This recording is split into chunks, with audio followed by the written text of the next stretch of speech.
probably bending the rules a little bit with this one here, but I think you could argue in some cases that Daniel Avery's debut album, Drone Logic, is overlooked and a little bit undiscovered. I mean, it certainly doesn't get as much recognition in electronic conversations that I come across, and it really deserves to be there. So I thought, you know what? I really want to talk about Daniel Avery.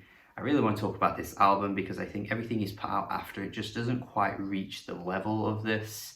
And it's really just an excuse for me to gush all over Drone Logic, really. That's what it is. Not only is this album just incredibly impressive as hell to my ears in the way that it's crafted, in the way that he uses repetitive loops, and the way he expands on the tracks as they move along. Like, there's so much about this album I think is fantastic, but I think the fact that it is a debut album makes it even more impressive because not many electronic artists really could do this first time around. You often come across artists that do this a few albums in, and it blows me away, It's funny that I talked about John Hopkins on yesterday's video because I do feel like there are some tracks that even remind me a little bit of what John Hopkins is doing, particularly on the more kind of like bleepy bloopy tracks. Like, there's this really strange spaceship atmosphere to some songs, specifically Need Electric, where you just hear these really weird sounds that make you sound like you're trapped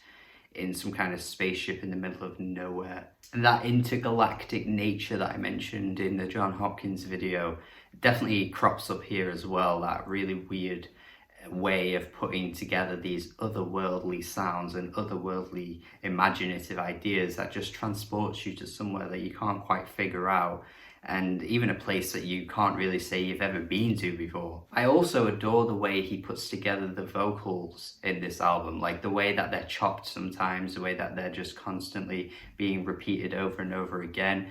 They're just so finely tuned, like you can tell that he put them in these places because he knew exactly where they needed to be.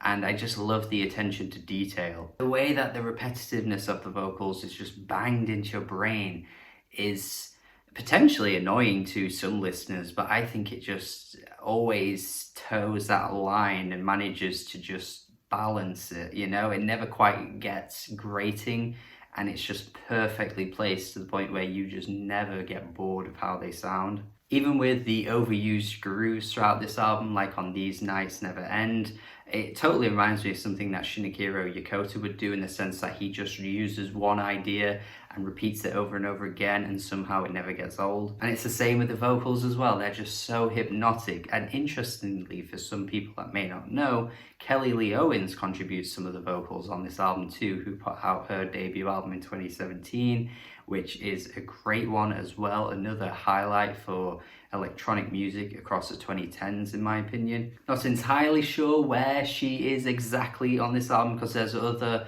vocal contributors, but she is absolutely on that final track, Knowing We'll Be Here, because that track totally reminds me of what she was doing on the 2017 album too. Just the way she kind of uses her voice in this really elegant and sophisticated way. And I think it's actually the best use of vocals across this entire album too. You can even tell she took a great amount of influence from what Daniel Avery was doing on this album here to then take to her music as well. Like, the parallels are so similar. And to be fair, if I was an electronic music producer and creator, I think I would definitely want to look to Daniel Avery as an inspiration and an influence, because you could not go wrong with attempting songs like this. Like, you might not achieve it because it's just so impressive, but you definitely want to be looking to an album like this for inspiration, absolutely. The beat on All I Need is got to be the most fluid one on the entire thing. This is just so fucking smooth. It's so succulent, man. It's just so juicy and I just love this one so much. And I also love how it's completely different to a song like Drone Logic, the title track, which just feels like a way more expansive track because, you know, the instrumental starts off fairly bare and then it just gets expanded upon throughout. And the way he just builds on it with different sounds is so creative. And I just love how this is a fantastic track. And then you go to the other track, All I Need, which is a completely different track, and yet it still satisfies me the same way. The song Drone Logic, though, is quite hectic in the way that it's arranged, particularly by the end. It really reminds me of like being stuck in an MRI scan, which, if you've ever had one of those, by the way, the sound just pummels your ears in the worst kind of way. But this is almost like he took that idea, made it enjoyable. I don't know how, but it just sounds like that to my ears somehow. You can tell that he has his own influences throughout this album too. I mean, the track New Energy being the best example of that totally transports me back to some like 90s type minimal techno. I love the way this track really just feels like it's traveling. It's just going through this bizarre journey, and again, just feels quite unique for the album. But everything that is put together here is just so finely tuned, as I've already said. I love this album, man. It's so expertly crafted. It's crazy. The fact that it runs 70 minutes as well, and it never feels like there's a moment that completely bores me.